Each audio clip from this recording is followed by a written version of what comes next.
welcome back to today's show, The Power of Women. After our wonderful skit that we just had, we had some minor technical difficulties, but we're now back up and running, so we apologize for that.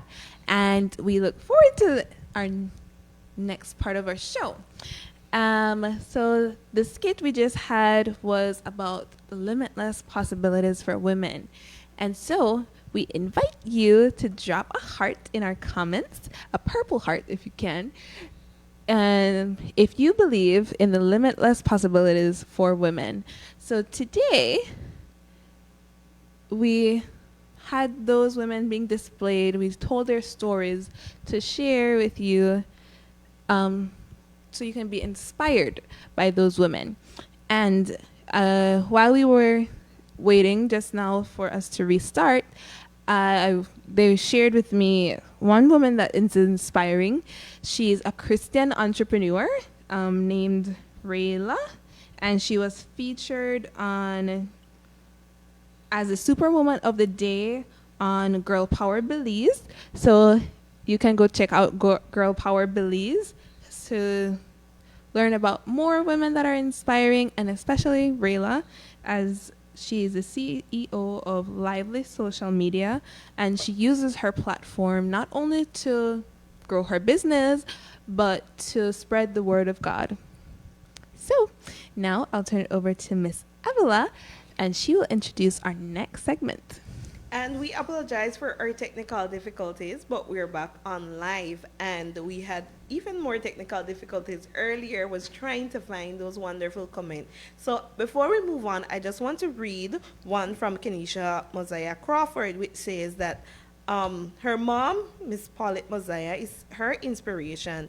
It says, I admire how she leads her life and aspire to do the same. We have from Miss Angela Hall, that says her daughter, Kirsten Hall, inspires her because of her kindness and love for others. And her mother also, Miss Paulette Mosiah, inspire her. It says, taught me to always do my best, never give up, and pray without ceasing. And now, we are now going to move on to our next segment, Women Who Lead. And we have an amazing, inspiring, dedicated woman. Trust me, I had a conversation with her and I learned a lot in 1 hour. So she has enough stories to share with you guys and inspire you at home. And we have no other than Miss Karryn Dawson here with us. Welcome, Miss Karryn. Hi, thank you. Okay, so now we come to the nice part of the show, the one I love talking to our guests. And first you were introduced to us and you said, you know, I first knew about you when you did that whole book opening. So that's the first time I learned of you, and I said, wow, she actually write a book. She's doing a whole book launch. And I said, this is really amazing. Like, I don't normally see things like that in Belize, right? And so when they said that we're gonna have more, so well, I need to learn more about her. And man, did I learn, and I loved what I learned. So I'm sure you guys at home are going to enjoy, right? So we are looking at women that we find inspiring, and so we found inspiration in you. And so we want you to share with our audience, you know, a little bit about yourself, about what you have. And we had this discussion, the word accomplish. And I love how she puts it. So maybe she can give us her definition of accomplishments and list a couple because she has a lot of people, right? So you can go ahead, Miss Karryn. Well, I sure hope I could live up to the expectation here. But let me start by saying thank you. Thank you for the invitation. Thank you for, you know, considering me to be a person of inspiration. Whenever I venture into anything that I do so to inspire. It's not to impress, but to inspire. And that's a key difference for me. So I'm definitely grateful for this opportunity. And I'm excited to sit here with the both of you and have this conversation. In terms of achievement, well, yes, there is a difference in our perhaps perspective on it. So achievements for me or successes, I view it more as a journey, as a process. And therefore, there are different milestones, there are things we set out to do that make up this overall picture, right? And so I view every milestone that we reach as something to celebrate. Because many of us, no matter where we start, when we get to point B, the journey from point A to point B may have been different for Faith than it was for you. And the challenges that Faith had to experience versus yours, it would be different. And so we are not, I don't think it's a place where we can define it as just overall achievement, but we celebrate these different milestones. That being said, obviously if we sit here, we'll be here all day talking about 101 or 1001 milestones. And I'll enjoy it all day, but go ahead. So we want to look at, for you then, some major ones in your life. Right. So definitely the milestones for me doubles as blessings, as joys, and also because, again, as I move forward, I consider every interaction, every opportunity as a means to impact someone else. And you know, the truth of the matter is, as we venture into the real world, the workforce, as students, as, you know, job seekers, however we want to view ourselves, it becomes a place of trying to meet the expectations, right, that were set for us. Yeah. Whether it was set for us by our parents, it was set for us by our teachers, By society. And society has a major checklist. Correct. And so I think one of the achievements or the milestones that I hold very dear to me is being able to distinguish between the two. Distinguish between what society expects, what my family expects, but now realizing what I'm expecting for myself, what I believe is my purpose, you know, what is my calling. That is critical. And I think when you're able to do that, that takes you on a different journey. The journey becomes very, very purposeful. Okay. So I cannot tell either of you or any of the listeners, you know, what path they should take or, you know, how to define whether their life is purposeful or not. What I can say is when you find it, what it does for you, it's a fulfilling experience. Yeah. And I think at that point you're more passionate because this is what you truly want.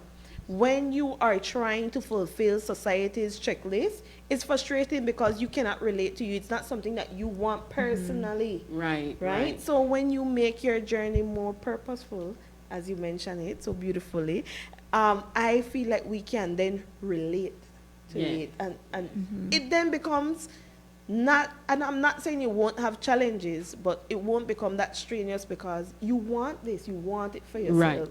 Right. It is. And I think it's not, there are times when people would have us feel like we're being selfish when we're thinking about ourselves.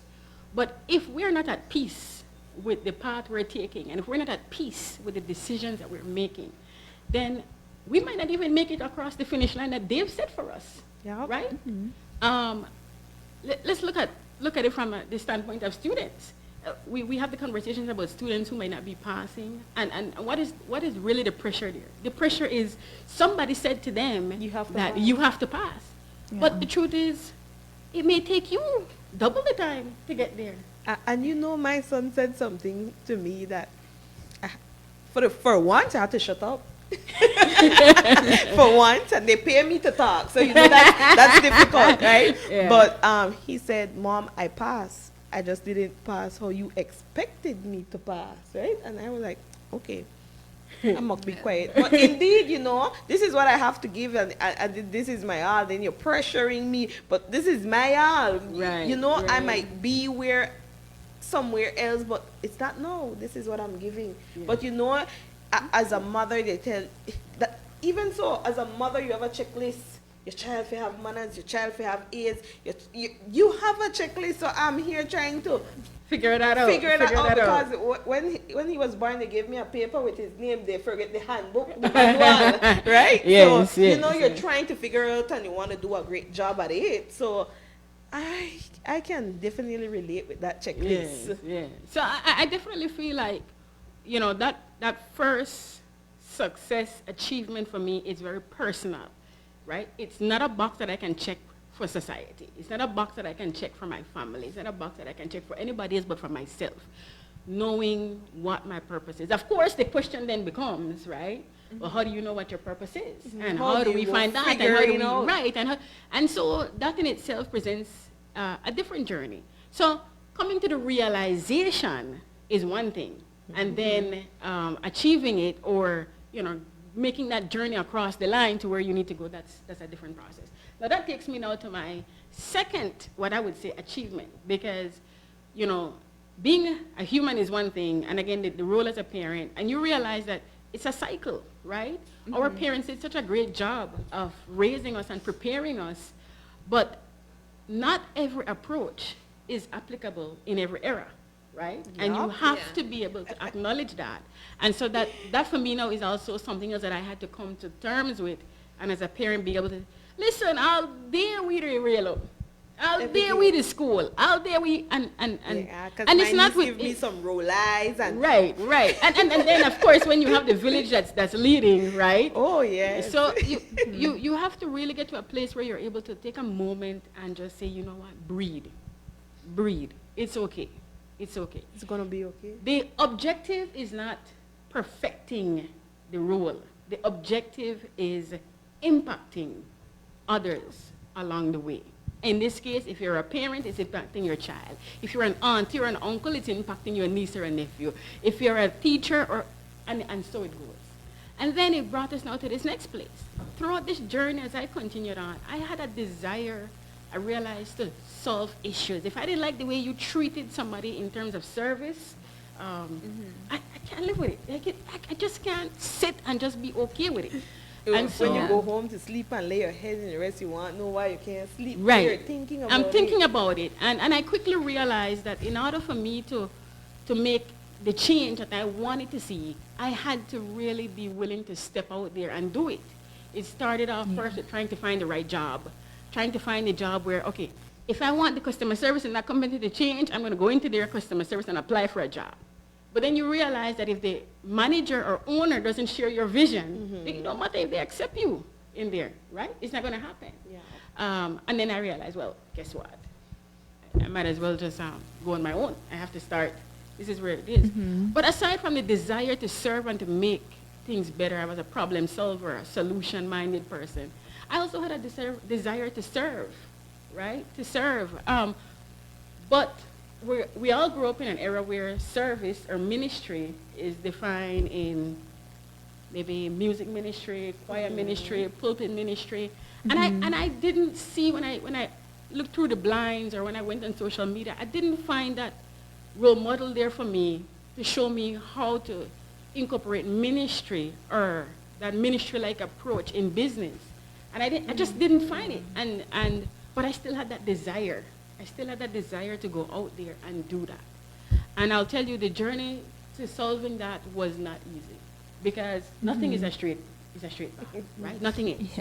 Yeah. And so, remember now, we already established that we need to be able to find our purpose. We already established it's not going to be a clear path. We already established that there are times you need to just breathe, right, along the way. Well, the truth is, by the time we hit a certain age, we've been through so much. Some of us experience loss. Some of us experience, betrayal. We experience so much, and guess what? That leaves us wounded. Yeah. And, my wound would not be the same as yours. What affects you would not be the same. But without healing, it limits our ability to unlock our success. That's something I believe. And during COVID, I remember having the opportunity to serve and to assist, the faith-based communities with moving the work of God forward using technology. And at that time, I sincerely felt like God was calling me to do just that. Just like in the book of Esther, right? Like, you're prepared for a time such as this. That's how I felt. But in the midst of all of that, I was experiencing my own mental crisis, something that was not visible to the people who were outside, right? Because we were all in our homes, right? Yeah. And we know COVID did something for us that many of us don't talk about, which is magnify the problems that already existed before COVID, right? we don't discuss that often enough. But you can't run from it. There was literally nowhere to run, right? So here I was. Physically. Yeah. So here I was doing what I felt God was calling me to do, but I was struggling emotionally, mentally, with how to move from this point. So you could have all the potential, you could have all the great ideas, you could have all of it, but if you're not able to get past a certain point, then well, everybody just stops. So what would you give, what advice you would give for people In that, in that situation there? well, my advice, without hesitation, is to seek the support. No, I will say this: finding support through counseling and so forth is a challenging conversation.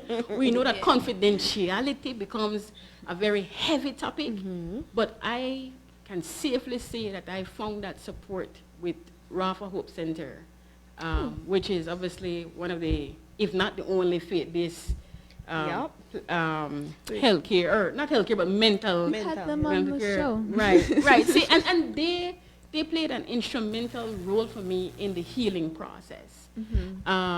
And not only did they play that role, but being in their presence, I had the opportunity to see how they incorporated ministry or their faith into what they did. And that was that bridge that I did not know I needed, right? Like I just did, remember I already had the desire to serve. And I had a desire to solve problems. And I didn't know how to bring them together because there wasn't that ministry that existed that I could just say, oh, well, I'll go volunteer there because that fits what I'm looking for, right? And my family will tell you, don't let Karryn sing, right? That's what they would say. I sing all the time in the shower, but they will tell you. Well, and I will tell you, it's how the singing helped me feel. Not the problem is not what you're hearing, it's how I'm feeling when I'm singing. That's right, I agree, which is why I don't stop, right? I don't stop. But that was a necessary process.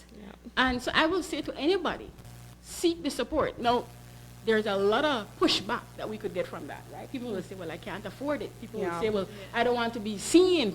There's a stigma that's attached to these things. But I will say to you, one, if you're concerned about the stigma, keep in mind that your mental health is priority, but also consult with the organization because they offer virtual services. They come into your home virtually if you allow them to. So that's one.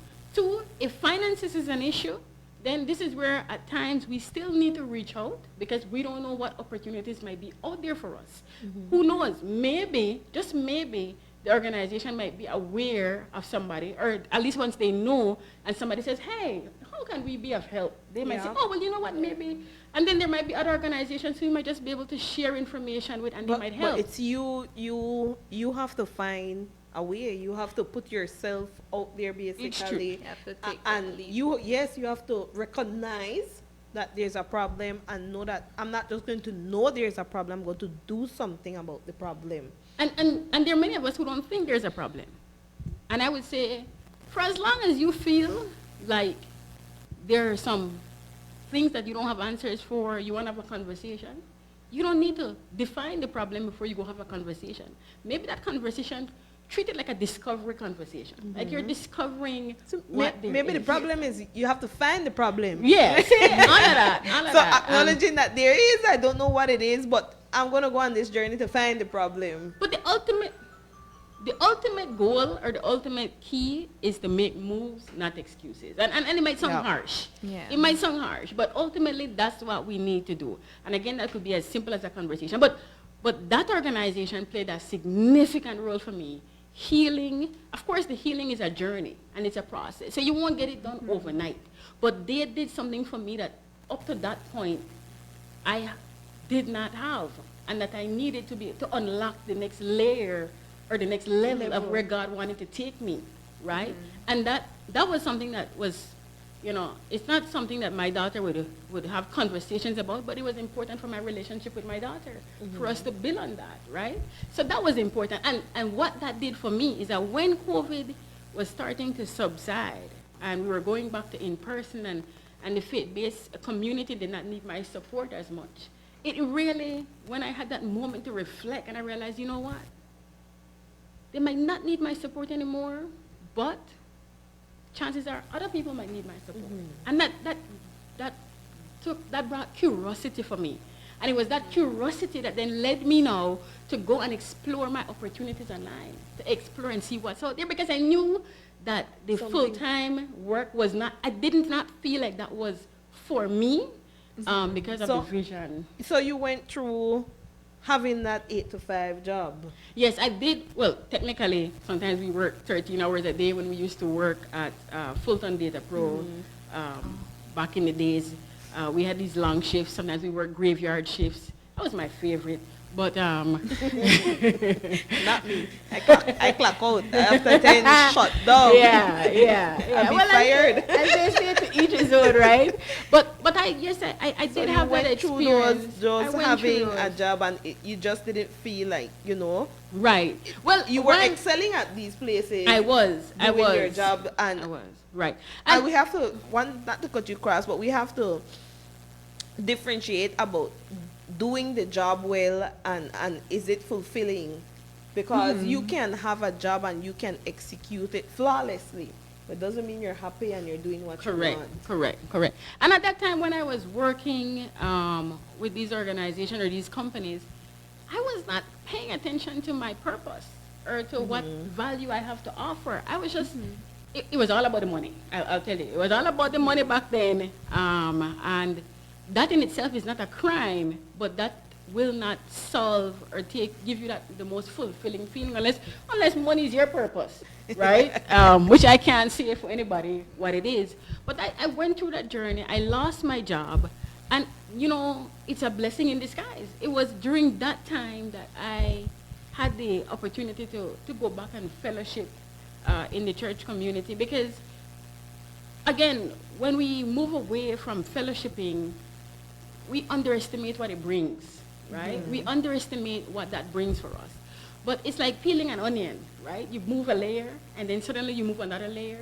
So you stop fellowshipping, then you stop maybe going to Bible study, you stop participating in this, and before you know it, you're like in the middle of the onion, right? And that's not going to really take you much far. That's going to bring tears to your eyes, literally. That's it. It's a difficult process, but in a world where we acknowledge that there's good and evil, being in that place is not the best place. You're not the most protected in that situation. So that's how for me it got there. But going now, that I'm entering post-COVID into this time of service, I'm literally entering it knowing that in my heart, while I'm curious and I'm just trying something out, I'm trying it knowing that in my heart, the way I plan to serve is something I am not able to define in paper. I'm not able to define it in a sentence, because it was, for me, a ministry that I'm giving out there. And I started first with my first client, just offering support for their virtual events online. And then I realized we started having conversations. And as we're having the conversations, I realized that client needed something that it's not defined in my service, but they got it. And it started like that, one after the other. And again, it's research. I define this period as research, as trial and error, as trying to understand. And I finally got to a place where I realized that, you know what, that this is my way of ministering to people through service, the way I treat people, the way I, the values, the core values that I put into what I'm doing, which then became faith. It was about purpose, right? It was about gratitude. And so I then got to the point where I said, you know what? I made a promise to God and to myself, because, you kind of have to keep it to yourself, right? You have to. So I made a promise, and I said, listen, after we get past this trial period, and I put a milestone on it, and I said, after we get past this point, I'm going to register this company. I'm going to register this company, because I would believe, I would be convicted that this is what I'm supposed to do. And I also made another commitment, and I said, once I got to this point, I'm going to share with other people how I got here. Because just maybe, other people could benefit from that experience. I know this gives me another layer for impact, right? Yeah. And so it has been amazing. The journey has been amazing for me.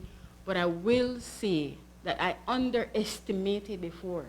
I underestimated our ability to impact from the seat, to impact from within our homes, It goes beyond, right, whether you have kids or not. Because some people have this misconception that if you don't have children, you don't have the power to have that kind of impact on people's lives. And if you don't this and if you don't that, no. Because you don't develop compassion. Yeah, no. It's, I'm telling you, I've had the opportunity to collaborate and to serve clients in the US, in the UK, in Spain, in Australia, in Canada, and what has been consistent across is one, they all found me. I've never had to go and search for a client. They've all come to me, and I didn't do the maths here and pull out a calculator, but I'm estimating that 90% of them are faith-based organizations or faith-based individuals, which then made me feel convicted that this is all the more my calling. This is where I belong. But that's when you say, God, give me a sign. You couldn't get more than 90% sign. Yeah, right. So, you know, they say God affirms, right? God affirms, God reaffirms. Listen, there's no getting away from it. And I feel like, okay, listen, after all of that, I've come to realize that every aspect of our journey, everyone, no matter what path you take, don't walk away without asking the question, did I learn something from this? Can this help me in some way? And I'm saying to people, don't sit at home thinking that I'm rolling in money, please. That's not the idea here. That's not at all the case. I want you to interject. In the near future, she'll be a millionaire. But, yes. But like you said, she's reaffirming, but I'm putting out there in the atmosphere, and here at Harmony Media, we had her first. But, I like that you said that, you know, we're going to bring you back for the Millionaire Show. Right. But before we get to the Millionaire Show, you're at this point where you registered your business. Yes. And you want to, for you, that's something great. Yes. It's not my first business, but it's my first in this way because it is now registered as a company versus, and again, I don't want to get too technical because not everybody is, you know, necessarily into the business world. But prior to this, I had registered as a trading as, meaning Karryn is the business. The business is Karryn. Now I'm registering as a company, which treats it as Karryn is separate from the business. And we can have another conversation another day about the technicality behind that. Yeah. But it has led me to a place that, first of all, to do this and to get to where I want to go, I have to first acknowledge my own weaknesses. Because this is not something, I didn't get here on my own. I got here by the grace of God, and the grace of God comes through resources, it comes through people, it comes through your community, and it has literally been that for me, right? It has, I mean, I could sit here and I could tell you, like, man, I've had experiences where I feel like, okay, hold on, wait a minute, right? I remember when I did my first book, which is the children's book, which is Dream Powers, where dreams become adventures. But then I did my second book, and my second book is called Less is More, Faith-Driven Progress for Service Providers. And it's about redefining success through purpose, through impact, through balance. And I remember as I was preparing to do that book, I felt compelled to do this book. And I don't consider myself a writer or an author. So it's not like I sat there and I said, oh, well, okay, Karryn, well, today we're going to write X amount. No, I didn't do that. But I sat there and I realized, you know what? I feel compelled to do this, but I feel I need a little help. I need somebody to come and edit this for me. Well, how do I go about finding an editor? Yes. What is it going to cost me? And I didn't want just an editor. I wanted a faith-based editor. So I needed to now go out and look out there to find somebody to do that. And to make a long story short, I eventually found 3 persons. And not one, not two, but 3. And they all responded around the same time. And in speaking with them, I eventually fell asleep, but I felt a connection with one. So I'm communicating with all, but I felt a connection with one, and I'll tell you, don't underestimate that feeling. I will not attempt to give it a name because we could misname it, and then everybody has a definition or an interpretation that goes with that name that I call. And you know, my sister said she always has this feeling, say something as simple as carry your boots today. It's just a feeling, and she said she always go against say, oh man, nothing happened, but you know her resolution for this year is that I'm always going to listen to that feeling. Yes. It is important because we underestimate it. And I remember I went to sleep and I remember when I fell asleep, not knowingly falling asleep, but I fell asleep, and when I woke up, somehow I felt that the person quoted me a particular figure. Now, by the way, at this point, I don't have any money in my bank account, right? But when you have a conviction and you have this feeling that this is something you're going to do, you're supposed to do, you believe that God is going to work it out, right? It's faith over fear. And I remember this person, again, I believe this person quoted me, and I was like, I don't have any money. But then I said, but wait, hold on, Karryn, that's not the way it works. If you're going to have faith in this process, you got to be able to. So I went out to write to say, hey, you know what? I'm going to take up your offer. I don't have the money right now, but just wait. I'm coming with it. Only to find that when I went to write the message isn't there, right? There's no message. Keep in mind, I was pretty certain that this message was there. And the person gave you a quote. They gave me a quote. But now when I come to write, this message isn't there. And I checked all 3 conversations in case I missed the conversation. Like maybe I mixed them up. But no, it wasn't there. Instead, I found another message with a quotation that was 4 times the quotation that I thought I got. So I was like, whoa, okay. But you know what? I'm not going to make an issue of this. I wrote it. I said, hey, this is definitely out of my budget because I didn't have a budget. But but listen, I feel compelled to do this. I'm going to have to move on without this because I don't have it. Unless you feel like taking a leap of faith with me, and then I pay you at a later date. And, you know, I said, but somehow I thought you had quoted me X. And the person wrote me back and she said, you know, I listen to you and I feel compelled to support your story. I feel like your book should be written. And so here's what I'm going to do. I'm going to take that leap of faith with you. But I'm going to quote you the figure that you thought you were quoting. Right? No. I don't know how else you want to see that. Everybody could go interpret that how they want, in whatever galaxy they feel they're in. But this is what Miss Karryn I'm got thinking that this here for me was God sent. Yeah.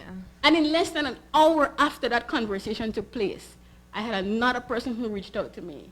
And again, this is all in one day. Like 3 of this type of things happened in one day. And I was like, listen, if ever I doubted for a moment that this is where I belong, you could forget it. Because we will doubt, we will slip, we will falter. We're not perfect. We're not flawless. We're not sinless. None of that happens. We're going to be our worst enemies and our worst critics. But we have to be reminded that ultimately, if God has created a path for you, you have to stay there. And when you feel like you are dwindling and you're falling, your community matters, right? Your network matters. Your prayer partners matter. Your prayer warriors matter, right? You need them prayer warriors, I'm telling you, because sometimes we can't keep up. And since we're on the topic of praying, right? You had mentioned about praying differently. Yes. I definitely I recall an instance where I wasn't working at the time, and I didn't really want to go look for a job, but you know, you got bills, right? And when you're in somebody else's home and they're paying the bills, like, you can't offer us, you know. So, but I was praying, and I had, man, my bills were so high at the time. And I remember having a conversation with my mom, and she said, well, maybe it's the way you pray. Maybe you can change the way you pray. And I think at that point it was trying to remind me about, 1, being specific. Yeah. Right? 2, not necessarily telling God what the answer is, but allowing God to give you that answer, right? Yeah. So you're specific in what your desire is and what your need is, but you don't go tell God what the answer is. I mean, you could try, but no matter how much you try, at the end of the day, you know, it's almost like you're managing your expectations, because God doesn't disappoint us. We disappoint ourselves. And I remember, you know, going over to, this was about, you know, back in May, and I actually exercised this new approach of prayer. And I'll tell you what, not only did I get 1 opportunity, I actually got 3. I got 3. Wow. I got 3 opportunities. And I remember 2 of them clashed. 2 of them clashed, like both of them called and said, hey, today can we meet? And the other one said, well, hey, can we come in? And I was like, okay, well, hold on, I got fun on too, right? Tree. And what I didn't get to share with you guys is that the night before those things were supposed to take place, about minutes to 1 in the morning, I had to rush my daughter to the hospital. Ooh. And I don't think the vehicle was working at the time. I just remember taking her in the prom. So we're going at minutes to 1 in the morning to the hospital. And she's crying down this place. And then they said to me that she's going to have to do surgery at this point. Now, keep in mind, I've been waiting for this opportunity, right? And they're both right here, like, just waiting for me for morning to come, I would say. And I remember them saying to me, well, she'll have to do surgery. And I'm thinking, well, shucks. I just about forget. Look like You know? looking up. and I hesitated because at one part of me said, write them and ask them for, an extension, like for a break. And the other part of me said, but no, man, they want us to get a job to somebody else, Karryn, figure it out. Yeah, so I had this battle in my head over, but then at that moment, I said, but Karryn, God got you to this point. God created these opportunities for you, right? Why in the world? By the way, one of the persons who I had that meeting with is a non-believer, right? So now I'm thinking, okay, he's not about to hear all of this, right? That I have to hear, that I have to say, but I had to have that battle in my head, and eventually I sat down when my daughter did doze off a little bit, and I got my phone and I sent off the message to them both. And they both responded back, and they both responded favorably.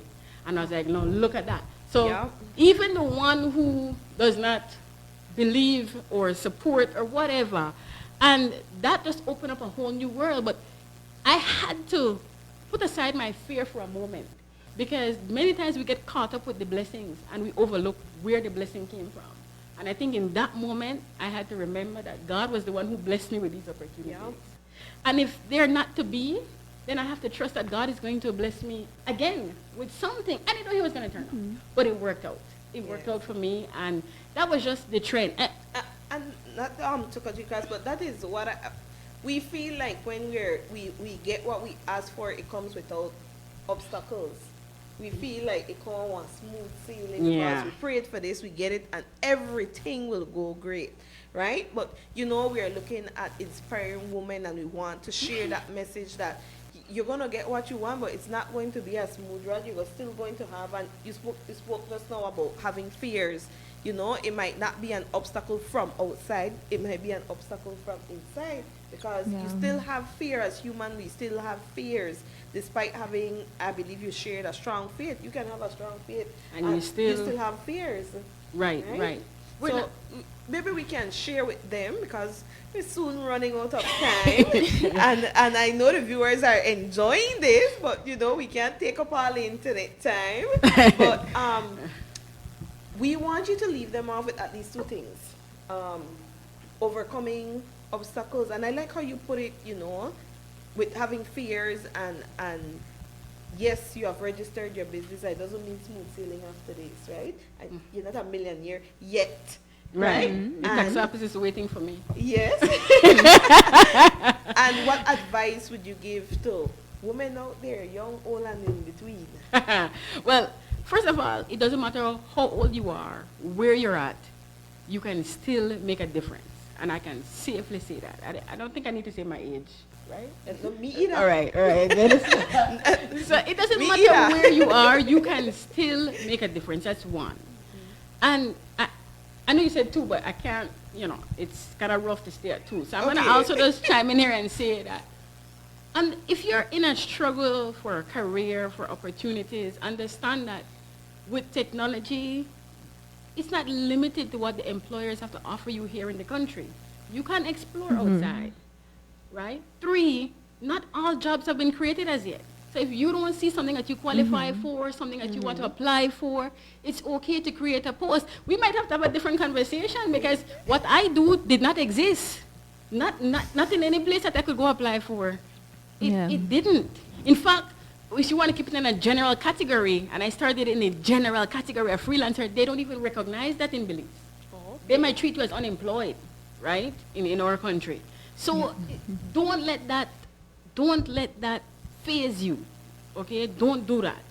And then I want to also point out that start where you're at.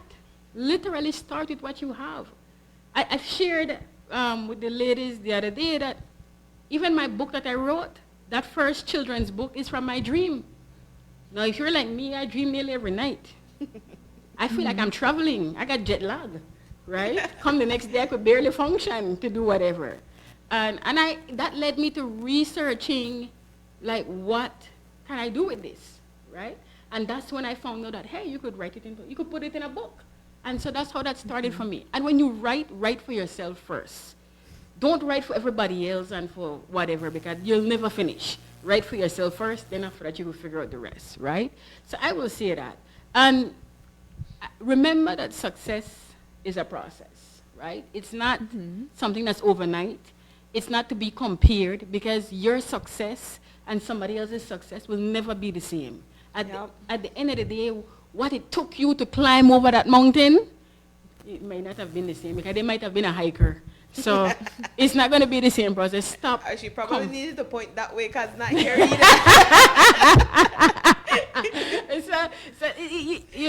It's a process, and don't compare. And I'm telling you, it comes naturally for us to compare. Even when we tell our children, my daughter will tell you, I tell her all the time, please don't come home and tell me about nobody else pick me. Please don't come tell me, but this one. Don't do this. Please, don't do it, right? But there are times when I slip and I will tell her, but you see anybody else mother do this, right?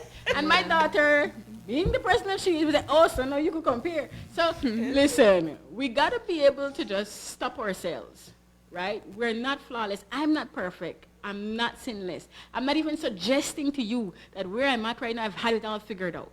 I figured out some things. I'm willing to share what I figure out, but I am still learning. I'm still a work in progress. And I would, I want to propose that you view yourself as the same, and let's grow and learn together, right? I mean, I love what Harmony Media is doing. By the way, I consider this as a place of merging business and ministry. Yeah. So, I'm excited about, businesses or organizations like this that's stepping out, right? So, no, but I'm serious. We do need to set role models, not just for us in the country of Belize, for the region, for beyond. That's where I would say. Oh, and I have to close off by saying that the key for me anyway is to show up. Show up. It don't matter what you're doing. Show up. If you're in your career, show up. If you're a parent, show up. If you're a sibling, show up. Show up as a student. Just show up. And then after you show up, deliver. I'm going to show my son this part. After you show up, you deliver, all right? And deliver to the best of your ability. Give that in your effort, right? Now, you guys know you're going to have to shut out this thing, because I'm not going to necessarily stop just like that, right? But no, I'm serious. We're getting the quotes before you leave, because we have a view already re-quoted, faith over fear. Yes, but show up, deliver, inspire, and defy the odds. I will say, I'm going to stop there. Okay, you sure? Yeah. No, I'm not sure. I'm going to also say that the potential is as great as your vision. The potential is as great as your vision. If you can't visualize it, and that visual or vision is tied to your faith, and that is so critical, but the potential is as great as your vision. I'm seriously going to stop here now. Okay. But, All right. But we give God thanks. We love what you shared with us, and we love the fact that you can come up here and you can, your accomplishment is based on your purpose. And a lot of us don't feel accomplished. We feel like we have to be the CEO. We feel like we have to be the multi-million business owner. We feel only when we do these checklists from society, or we fulfill other people's expectations of us, it's only then that we feel accomplished.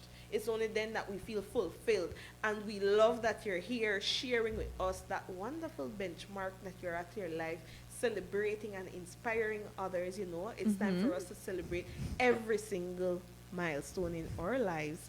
And we're going to have obstacle, but faith over fear. Right? Ms. Karryn, thank you for being with us. We're going to take a short break, and we'll be back to wrap up the last segment.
You guys were inspired because I was inspired by her, just keeping the faith and pushing forward despite the obstacles.